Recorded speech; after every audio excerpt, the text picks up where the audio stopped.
Khulna gazette এখন পাঠকের হাতে আসবে প্রিন্ট মিডিয়া হিসেবে। এটা আমাদের জন্য অত্যন্ত আশার একটা জায়গা। আমি আশা করব যে এই পত্রিকাটি আমাদের দীর্ঘদিনের আশা যে খুলনা একটা উন্নত মানের আমাদের মনের মতো একটা পত্রিকা আসুক। সেই পত্রিকা আসার যে আমাদের যে আগ্রহের যে জায়গাটা, এই আগ্রহের জায়গাটা যেন খুলনা গেজেট পূরণ করতে পারে, সেটা আমি আশা করব। এবং আমি আশা করব যে খুলনা গেজেট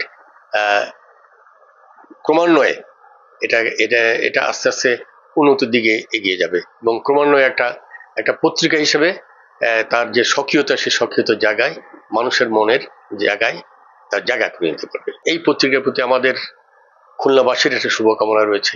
এই পত্রিকার প্রতি খুলনাবাসীর যে আশার যে জায়গাটা, আকাঙ্ক্ষার জায়গাটা রয়েছে, এই পত্রিকা এগিয়ে যাক, এই পত্রিকা খুলনার মুখপত্র হিসেবে দাঁড়িয়ে যাক, এটা আমি চাই।